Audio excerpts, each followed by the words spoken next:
Welcome home. I'm Dr.Thema, a minister, licensed psychologist, and sacred artist. And this is Homecoming, a podcast to facilitate your journey home to yourself. While I will provide weekly inspiration and mental health tips, this podcast is not the same as personalized therapy. I'm so excited you're on the journey. If you want to request specific topics or to submit a poem for me to read on the podcast, email me at homecomingpodcast@gmail.com. Also, to build our community, don't forget to like, subscribe, and share. Let's begin. Welcome home, Cojourners. I'm glad you're here for another episode, and I'm so appreciative that we have a poem for this week from Lena Moline. And the poem is entitled, I Haven't Written in a While. And it reads, I haven't written in a while because I couldn't pick up the pen.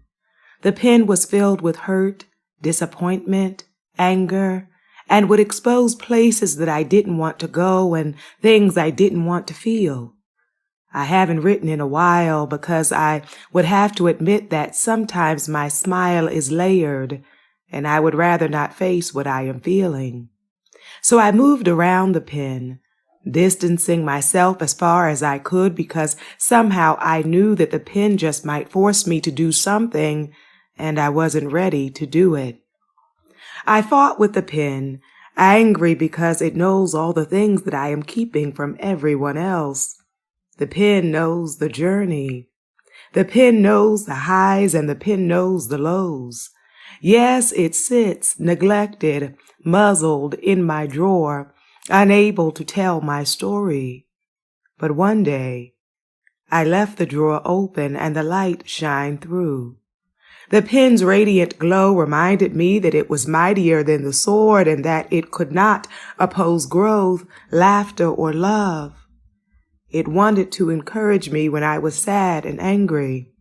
It wanted me to heal and speak unapologetically and unedited. The pen didn't judge me, nor did I need to qualify myself in its presence. I didn't have to fear the pen, but rather embrace the power that it gives. When I picked up the pen again, I realized that I had it all wrong.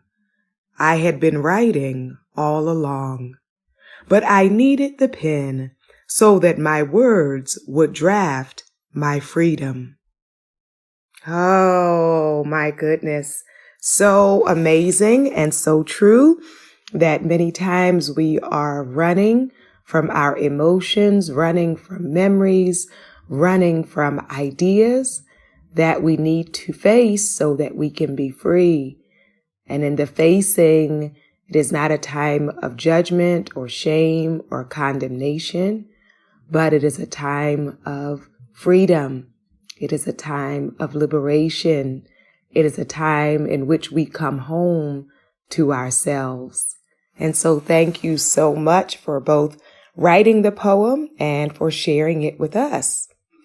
And so on today, we're going to talk about how to stay motivated or how to get motivated. And I invite you to think about what are the issues that have contributed to your lack of motivation or your loss of motivation. Because if we try to address motivation without addressing the other side or naming and recognizing the other side, then our efforts will be incomplete. And so we have to address the factors that are actually draining us and disconnecting us from our motivation and our purpose. And so for some of you, you may live with clinical depression. And one of the symptoms of depression is loss of energy and a loss of pleasure, the things you used to find enjoyable not being enjoyable anymore. So if you live with major depression, clinical depression, or another mental health disorder, it's going to be important to not judge yourself harshly by some other person's scale or by the scale of your former self. And it will be important to respond to yourself with compassion and also to get support as you are working through the realities of this season of your life with depression, or some of you have had long-term depression. So we want to acknowledge, is that what is making it hard for me to be motivated? And so then instead of just saying, I just need to get up and do it, it may be, I really need to address my depression. For others, it may be fear. And so you may have a fear of success that blocks you, or a fear of failure. So the fear of success may be, how will my life change? How will people look at me? How might I be treated differently if I actually complete this vision, right? If I actually do that, feeling unprepared, overwhelmed, intimidated by what success would look like in terms of transforming you and your life. And so for that reason, you may procrastinate. You may not be trying your best. You may not feel committed because you question your own worthiness and readiness. And so we'll have to address those fears and those distorted cognitions about your own worth in order to allow yourself to stop punishing yourself, to stop holding yourself back, to believe that you are worthy to have the life that you are capable of living. And then for some of you, it is a fear of failure, where if I'm afraid that I won't succeed, if I never try, then I never have to find out, right? I can always hide behind, well, I didn't really try my best. Well, I didn't really go after it. So then I don't have to deal with the devastation of disappointment.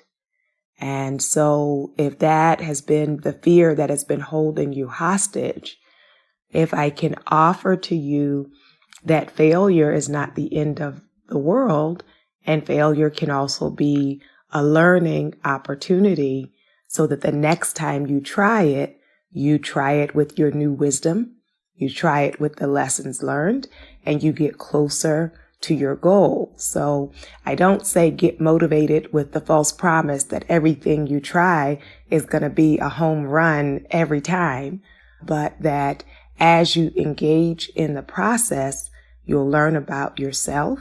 You'll learn about what it is you're trying to do or trying to accomplish, and you will get closer to the mark. And so you want to think about the ways in which we occupy the space, the ways in which we show up in the space, so that we can really heal and thrive. As we look at that notion of healing, wholeness, wellness, we want to then consider, beyond my depression or my fears, that some of you are stuck as a result of disappointments and or traumas. So you may have put yourself out there, whether that is professionally or personally, and suffered a major loss, suffered a major disappointment, suffered a major betrayal. And so then you have concluded it is too painful, it is too risky, and so it is better for me to hide, to stay in my shell, and to believe that I'm playing it safe. And I want you to know, while in some ways living beneath your possibility can feel safer, it also is dramatically, drastically, infinitely unfulfilling. That there is an emptiness, a frustration that comes with living small. And so as you think about that possibility, I want you to recognize that it is possible to get motivated again. So some of you have lost motivation and it's been a while. And so you can wonder, can it ever come back? And I want you to know both personally, professionally, scientifically, spiritually, that we can regain motivation. There is one last caution I want to mention, which is, were you doing the thing that you actually want to do, are called to do, are born to do, that alivens you, that animates you, that draws you, right? That the loss of motivation for it, you just want to check in with yourself about your why, right? Why is it I want to do whatever this thing is? And I bring that to your attention simply because we are living in a season where people can have multiple careers over the course of a lifetime. And so sometimes people have done something for a number of years and it is not joyful for them anymore. It's not fulfilling for them anymore. And you could either keep trying to force yourself to do it, or some people will open themselves up to a new beginning. So is the loss of motivation because you're genuinely no longer interested in that it no longer sparks anything in you, that you have another interest, which either may be new or it may be something you have held for many years, but that you put off for various reasons. And so we want to consider, what is the reason why I want to get motivated back in this lane, right? What is the reason why I want to engage in this way? And your coming up with your why is going to be important as you try to rebuild your motivation. And so now let's think about how to actually do it. One of the things that's going to be important is to break up your goal into smaller, attainable, short-term goals. That sometimes our dream is so large and it's going to take time and energy and effort, and it can feel like you're not making any progress because you're only looking way down the road. So if you have in your mind you want to save a certain amount of money, and that is a large sum of money, that can be discouraging and feel impossible. If you decide that for health reasons you need to lose a certain amount of weight, and it may be a large number, and so that can be daunting, that can be overwhelming, that can feel very frustrating. And so we want to come up with shorter term goals. If your idea is, I want to put myself out there to make more friends, whether platonic friends or romantic partner, and if you have this image, which is very far from where you are, right? So then if you're like, I don't know anyone, and the vision is to be happily married, right? There's some steps. There are some steps that go from where you are to that place, right? If you don't have any friends and you're picturing yourself surrounded by friends in your mind, hang out with them every day, all day. They're calling you all the time. And right now you don't have any, then you want to set up some goals along the way that will be steps in that direction of having a life full of positive support systems. But we want to be able to make the steps to get where we are trying to go. And so I invite you to think about, what are the shorter term goals that will help you to get there. Then it is going to be important to find mentors and or role models, right? And so these may be people who have done what you want to do, who you get to either learn from them personally because you know them and can speak to them, or it may be people who you can read about their life in magazines or reading their book and you see their journey. Because often when you don't know anyone who has personally done it, it can feel impossible. It can feel magical. You can just make assumptions that it must have been very easy for people who get it, and they must have already known everything, and they just had doors open to them, and they must have had all the resources. And so making those assumptions can cause you to look at your circumstance and believe that it is impossible for you to get there. And so when we hear from people sharing the challenges, the limitations, the difficulties, the setbacks, the problems, and then how they addressed that, how they recovered, how they navigated that space when they didn't have the resource or didn't have a person recommending them. And so we can learn from other people's journey, and it can also give us grace and compassion for our journey. So along with mentors and or role models, it's also important to be in the presence of positive people, to be mindful. You have to nurture your goal, your dreams, like it is your child. You want to be protective of it, and not everyone knows how to handle your child. Not everyone should have access to your child, right? And so the same is true of your dreams and of your goals. Some people will ridicule you. Some people will undermine you. Some people will try to block you. Some people will try to discourage you. And so you will have to learn, who are the people that I can trust with my dreams? Who are the people that I can trust with my goals? And when people reveal to me that they are not trustworthy in knowing of my dreams, then I have to then cut off their access to my dream development, right? They will see it when it happens. And so some of you have been trying to fight to be motivated because you keep talking to people who discourage you, right?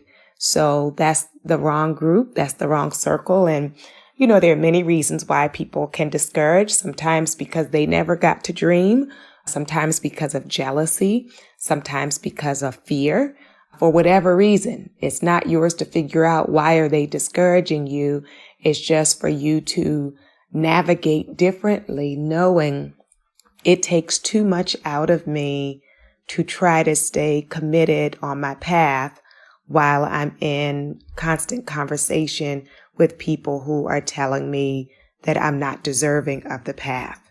And so you want to shift your environment, your social space, so that you share the dream, the goal, the vision with those who will help you on that journey as you are working toward your goals and looking at your expectations. And so we want to also be mindful about balance in our lives.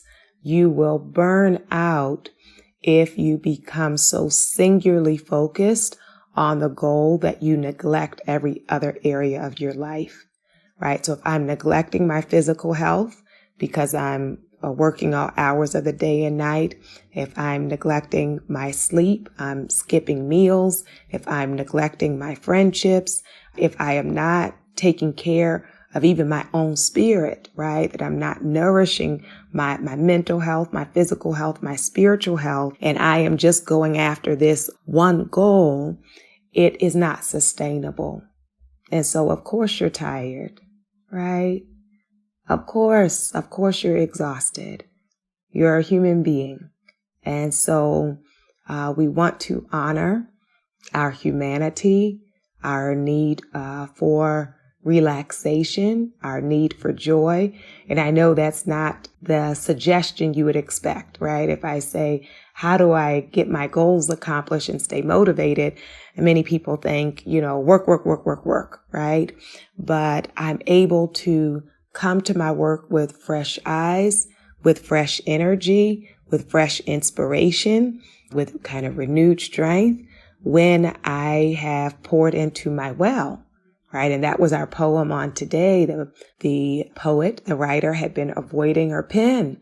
And then when she got back into it, the words were flowing and she came to this revelation that even when I'm not writing, I'm writing, right? So what a beautiful thing to come home to yourself and to begin to honor the aspects of yourself you have neglected in search of the dream, right? In search of the vision that perhaps it has detracted from the goal, you neglecting to be a whole person. And then it will be important to affirm yourself, right? To encourage yourself. If I am constantly telling myself that I'm not smart enough, or I don't have the right connections, or because I come from a dysfunctional family, that none of these things are going to work for me. And so I have to shift the narrative.